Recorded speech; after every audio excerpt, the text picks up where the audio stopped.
un film, ça doit rester une bonne histoire, d'abord. Je ne sais plus qui disait ça, d'ailleurs. Je ne sais plus si c'est Hitchcock, tout ça, qui...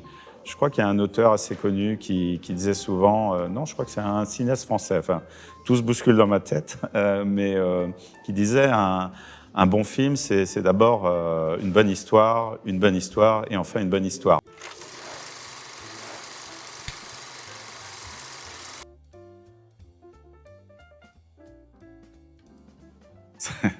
C'est une vaste question. Moi, je suis tombé dedans quand j'étais petit. J'ai toujours aimé le cinéma. Très jeune, j'allais voir 8-10 films par semaine. Mais c'est pas pour ça que je m'étais dit que je travaillerais dans une salle de cinéma. J'étais très cinéphile, donc je consommais énormément de films. J'ai commencé par des films, parce que moi, je suis une génération qui allait dans les années 70 voir les Spielberg, les George Lucas. Je suis très consommateur d'un cinéma de genre. C'est ça qui a formé ma cinéphilie. Et puis petit à petit, en grandissant, j'ai découvert l'autre forme de cinéma qu'est la réessai, grâce à une salle de proximité qui existait dans ma ville natale, où j'ai découvert les Agnès Varda, les Hitchcock, les Kubrick.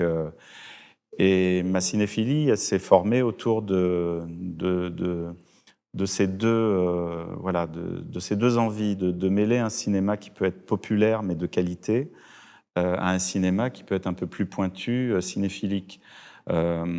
C'est pour ça d'ailleurs que ici à l'Omnia, moi j'ai pas de honte à passer un Quentin Tarantino ou un Christopher Nolan, parce que je considère que on peut être un cinéma à réessai, mais aussi diffuser du cinéma de large audience à partir du moment où ce cinéma de large audience, il a une signature artistique particulière, où derrière la caméra, il peut y avoir un auteur, parce que je considère que Tarantino et Nolan ne sont pas des tâcherons du cinéma, sont des gens qui ont une fibre, une conception, une approche du film.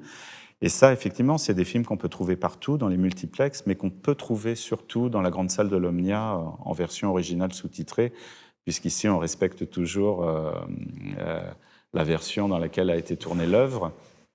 Donc voilà, moi je suis nourri de tout ce cinéma, ce qui fait que je suis quelqu'un en fait de très grand public. Hein. Je ne suis pas hyper pointu. À la limite, mon programmateur est plus pointu que moi. Mais voilà, moi je suis très ouvert au cinéma et cette cinéphilie, ben voilà, elle m'a accompagné pendant ma jeunesse, pendant ma formation universitaire. Et je suis arrivé dans le cinéma tout à fait par hasard. Hein. Je suivais des études de lettres. Je voulais être prof de lettres modernes, où je m'orientais vers le journalisme. En tout cas, j'étais plutôt parti dans cette nébuleuse. Et en fait, c'est dans les années 80, lorsque le président de l'époque, François Mitterrand, a lancé les radios libres. C'est avec l'ouverture des radios que j'ai commencé à animer une émission de cinéma. Et dans cette émission de cinéma, j'invitais des directeurs de salles de cinéma à venir présenter leurs films. Et au bout de quelques années, j'ai tissé des liens privilégiés avec ces directeurs de cinéma, et à un point où une amitié s'est créée. Et un jour, un de ces directeurs de cinéma m'a fait une proposition que je n'avais pas vue venir. Un jour, il est venu vers moi avec un trousseau de clés. Il m'a dit, ben voilà, ce sont les clés d'un cinéma qu'on vient d'ouvrir à Limoges, qui est tout neuf.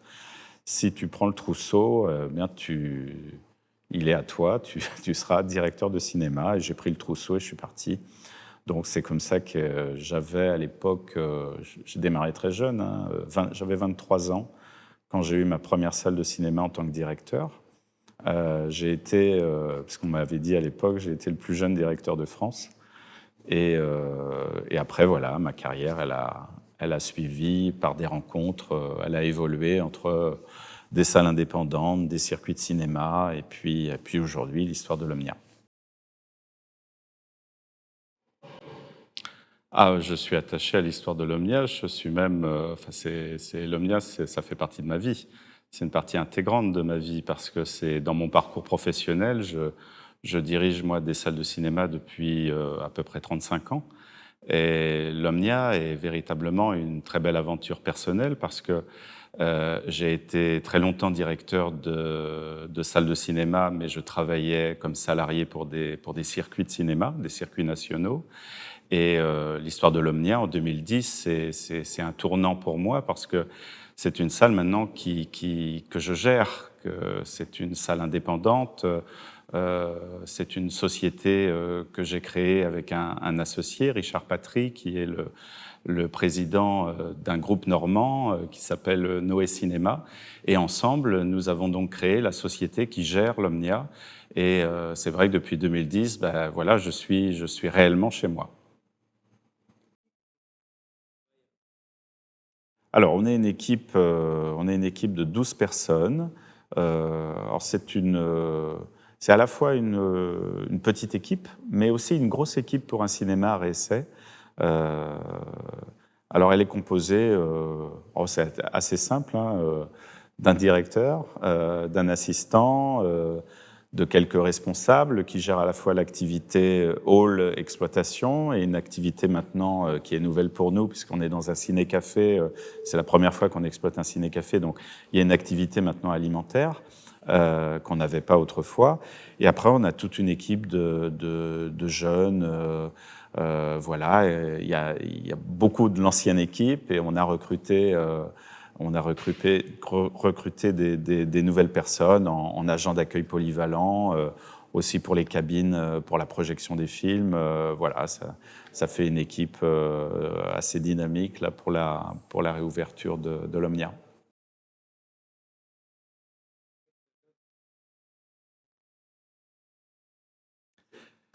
Alors, il y a deux choses dans ce que vous dites. Il y a effectivement, on parle de fréquentation de la salle. Alors, c'est vrai que pour nous, on est vraiment satisfait que depuis mercredi, le public soit au rendez-vous. Alors, on est aussi sur un phénomène d'ouverture, de réouverture en réalité. Beaucoup de spectateurs viennent aussi découvrir le lieu. Hein. Ils viennent voir ce qu'est devenu l'Omnia, donc ils en profitent bien sûr pour voir un film, heureusement, mais il y a un espèce de phénomène là qui est accentué par l'actualité, par la réouverture de l'Omnia. Mais c'est vrai que ça fait plaisir de voir des salles qui sont remplies, ça fait plaisir de voir que le public... Comme quoi, vous voyez, on parle d'un peu d'érosion de la fréquentation, de baisse de fréquentation, qui existe, hein, on ne la nie pas, mais quand il peut y avoir des événements, quand on peut avoir à l'affiche de très bons films, le public, il est là. Hein. Vous avez vu qu'il y a quelques salles qui étaient remplies de spectateurs.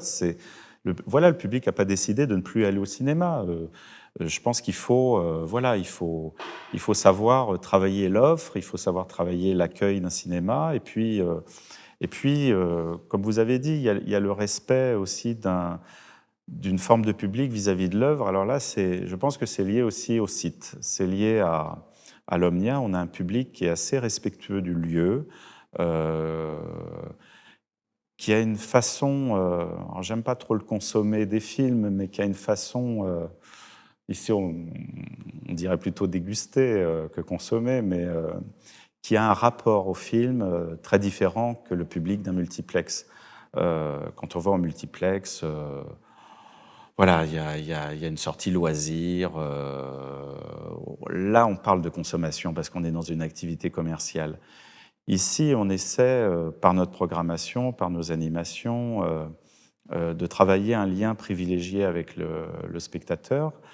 Et, euh, et je crois que le public, justement par rapport à notre façon d'accueillir les gens, à notre façon d'animer le lieu, à notre façon voilà, de créer ce rapport privilégié avec le public, eh bien, je crois que les spectateurs deviennent effectivement très, très respectueux de l'Omnia. Et quand ils sont en salle de cinéma, ils sont ils sont en communion avec le film. Et ça, c'est quelque chose qu'on ressent profondément ici, ici à l'Omnia.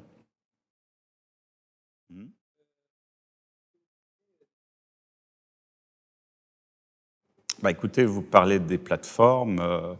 Alors effectivement, il y a depuis la crise sanitaire, il y a eu un changement radical sur une tranche d'âge de la population sur le fait d'aller consommer des films. Bon, ça commençait déjà un petit peu avant la crise sanitaire, il y avait un frémissement, les gens se sont aperçus que voilà, pour aller voir un film, ce n'était pas forcément une obligation d'aller au cinéma, qu'on peut regarder maintenant sur son PC, sur son portable. Puis les plateformes sont arrivées, Netflix s'est développé, ça a créé des nouvelles habitudes. Je crois que la crise sanitaire a fait que ça a accentué cette habitude parce que les gens se sont restés confinés chez eux pendant plusieurs mois, sur 2 années. Donc voilà, il y a une découverte de la plateforme. On s'est aperçu qu'il y avait des super séries, il y avait quelques très bons films. Mais voilà, une fois sorti de ça, on s'aperçoit aussi que la plateforme, elle a ses limites. Quand on a vu ce qu'on voulait voir, il reste plus grand-chose. Les films Netflix, sincèrement, quand on en a vu 2-3 bons, quand on regarde le programme et ce qu'ils proposent, c'est pas très très fun. Les séries, c'est pareil. Il y a quelques très bonnes séries, mais enfin, il y a beaucoup de séries. Sincèrement, je regarde 2 épisodes parce que moi aussi, je vais sur les plateformes. Bah, j'arrête très vite parce que c'est pas très passionnant. Non, je pense que ça va. Je pense que ça va évoluer tout ça. Là, on est dans un phénomène nouveau. La plateforme, vous savez, depuis que le cinéma existe, on a toujours dit que le cinéma était mort. Voilà, que c'était un art qui allait mourir, qu'avec l'arrivée, il y a eu la télévision, il y a eu la vidéo, il y a eu le Blu-ray. À chaque fois, on nous a dit, ça y est, le cinéma, c'est fini. Puis le cinéma a toujours résisté. La salle de cinéma s'est toujours renouvelée. Et puis aller au cinéma, c'est un acte, je pense, un acte de loisir collectif parce qu'on partage une émotion avec d'autres personnes dans un lieu clos. Et puis, c'est un acte aussi militant. Quand on aime le cinéma, quand réellement on aime l'œuvre, le cinéma, le film, il n'y a rien de mieux que d'aller au cinéma apprécier un film. L'autre soir, quand on a ouvert l'Omnia, parmi les premières équipes de films qu'on a reçues, on a reçu la réalisatrice Lola Kivoron, qui a fait le film Rodéo. Elle a eu une claque en allant dans notre salle, parce qu'elle m'a dit écoutez, j'ai une grande émotion à voir mon film dans des très belles conditions de projection telles que nous l'avons montré à notre public. Voilà, quand on entend quelqu'un comme ça qui a travaillé sur son œuvre, qui a travaillé sur son film et qui nous dit que la salle de cinéma, c'est le seul lieu où la restitution du son, de l'image, de son mixage est réellement réussie, ça nous fait plaisir, parce que ce n'est pas sur un écran de télé qu'on aura cette restitution, c'est en allant au cinéma dans une bonne salle. Alors effectivement, je dis une bonne salle parce qu'il faut que les salles de cinéma évoluent, il faut bien sûr investir dans des équipements. C'est pour ça d'ailleurs qu'on a eu des très gros travaux ici à l'Omnia, parce qu'il y avait une nécessité de répondre à une attente du public qui devient exigeant, et je trouve que c'est normal. Et aujourd'hui, beaucoup d'exploitants font des efforts en matière de modernisation pour que le public soit là. Alors le public est toujours un peu volage. Il vient, des fois on le voit plus, il revient, ça dépend de l'offre des films. Mais voilà, à nous de travailler, de faire des animations, de faire venir des équipes, de nous renouveler pour que les spectateurs soient fidèles au lieu et viennent au cinéma. Mais je ne suis pas très inquiet sur cette petite baisse de fréquentation. Je ne pense pas qu'elle soit structurelle. Je pense que les gens reviendront.